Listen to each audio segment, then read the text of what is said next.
Bismillah. Assalamu alaikum wa rahmatullah wa barakatuh. On se réveille à 3 heures du matin. On va faire 2 rakats. On va parler à Allah. On va faire 2 duha. On va faire beaucoup de zikr, Inch'Allah. Mais avant tout, on va se laver. S'il le faut même, il faut faire les grandes ablutions. Sinon, vous vous lavez et vous faites simplement juste les ablutions. Donc, j'ai fini de me laver. Passage ou brossage de dents.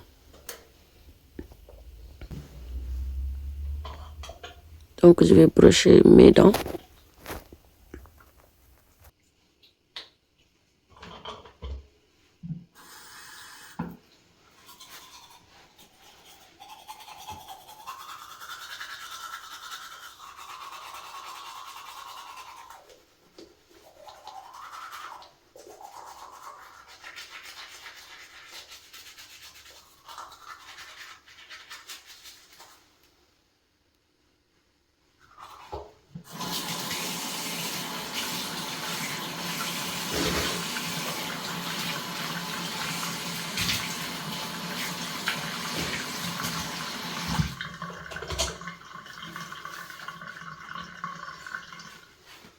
Maintenant, je vais faire mes ablutions.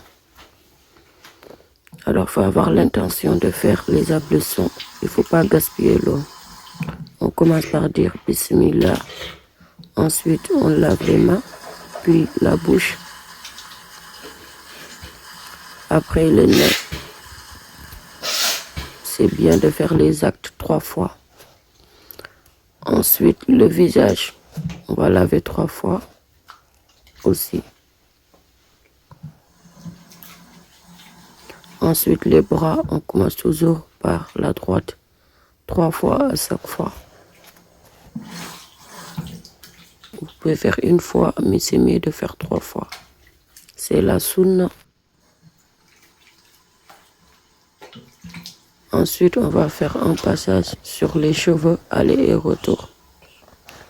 Et après, les oreilles, il faut bien les laver.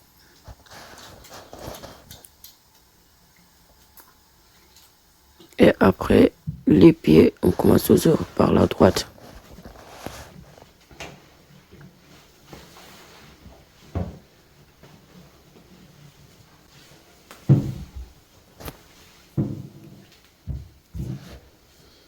Il faut éviter de gaspiller l'eau. S'il le faut même, il ne faut pas laisser couler l'eau, il faut mettre dans un récipient. Soit une bouteille ou un petit seau ou un satal. Mais il faut éviter de gaspiller l'eau.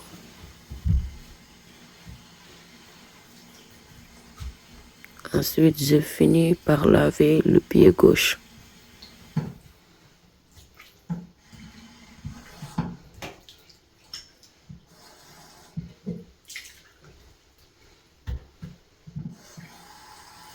Et après, on finit par dire la shahada. Ashhadu anna la ilaha illallah wahdahu la sharika lah wa ashhadu anna muhammadan abduhu wa rasuluh. Maintenant, on va faire la prière. On met un tapis, on se tient droit face à la direction Qibla. Ensuite, il faut bien mettre les vêtements qui couvrent tout ton corps. Pas le visage. Je mets le visage parce que, voilà, c'est une vidéo. Une tenue propre. Et tu sens bon aussi. Ensuite, on va faire une rakat. Voilà. Et moi, dans le rakat que je suis en train de faire, je récite Suratul Fatiha. Et après, je récite 11 Suratul Ikhlas. Ça veut dire, Bismillahirrahmanirrahim, Qulu Allahu Ahad, Allahu Samad, Lam Yalid, Walam Yulid, Walam Yakul lahu Kufuwan Ahad. Je le fais 11 fois. Au deuxième rakat, je vais vous montrer l'exemple en fait. Je vais réciter en même temps que la vidéo. En fait, lorsque vous réalisez la prière, surtout ces 2 rakats, Si vous pouvez réciter Suratul Ikhlas, même 100 fois par rakat si vous pouvez, ou sinon 7 fois, ou sinon 11 fois, ou sinon même une fois. Ça dépend de votre foi et de votre motivation. Mais moi, je récite chaque rakat 11 fois. Et avant ça, il faut réciter Suratul Fatiha. Et ensuite, vous récitez Suratul Ikhlas. Vous pouvez aussi, si vous voulez réciter d'autres sourates, moi je choisis juste Suratul Ikhlas, mais vous avez droit de réciter d'autres sourates. Après, il faut faire le ruku. Ensuite, le sujoud, il faut s'asseoir un peu. Encore le sujoud. Et ensuite, on se relève pour faire une autre rakat. Ça veut dire la deuxième rakat en faisant la même chose. Mais quand vous faites le sujoud, vous pouvez faire beaucoup d'invocations. Vous pouvez demander ce que vous voulez à Allah. Et Inch'Allah, Allah acceptera les doigts. Puis, il faut avoir confiance en Allah. Parlez-lui de vos soucis, de vos problèmes, de vos inquiétudes. Maintenant, on va faire le deuxième rakat. Et je vais réciter ce que j'ai dit en même temps que la vidéo. Allahu Akbar. Bismillahirrahmanirrahim. Alhamdulillahi Rabbil Alamin. Ar-Rahman Ar-Rahim. Maliki Yawmiddin. Iyaka na'budu wa iyaka nasta'in. اهدنا الصراط المستقيم صراط الذين أنعمت عليهم غير المغضوب عليهم ولا الضالين. Amen. Et après, je vais réciter Surat al-Ikhlas. Bismillahirrahmanirrahim. Khulu Allahu Ahad. Allahu Samad. Lam yalid wa lam yulad wa lam yakul lahu kufuwan ahad. Je le dis en 11 fois. Voilà. Et à chaque fois, vous pouvez directement réciter la sourate sans dire Bismillahirrahmanirrahim. Comme on est une femme, on parle doucement. Alors les hommes peuvent parler plus fort.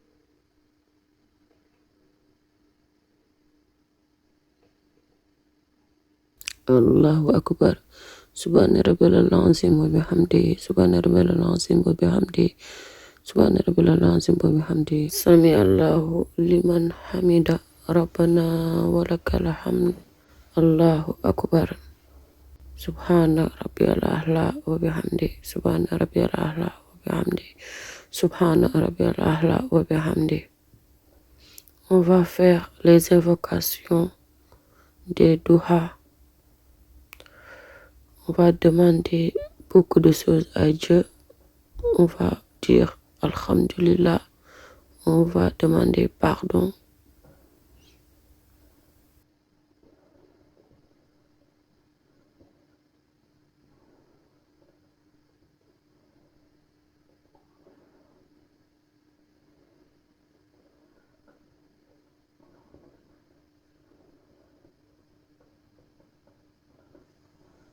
Allahu Akbar.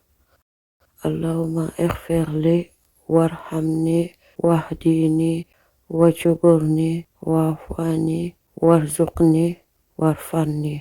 Allahu Akbar. Subhana rabbil a'la wa bihamdihi. Subhana rabbil a'la wa bihamdihi. Subhana rabbil a'la wa bihamdihi. On fait encore des doigts, des invocations et ensuite beaucoup de toi. Allah pardonne-moi mes péchés que j'ai faits, que j'ai pas encore fait. Allah, éloigne Shaitan de mon cœur, éloigne Shaitan de moi, éloigne Shaitan de mon entourage, de mes enfants, de tous les musulmans. Amen. Allah, mets-moi sur le droit chemin, sur le chemin de Sirat al-Mustaqim. Allah, aime-moi, Ya Allah, Ya Rabbi, Ya Wudud, Ya Basitu, Ya Samad. Pardonne-moi, aime-moi, fasse que je t'aime, Allah.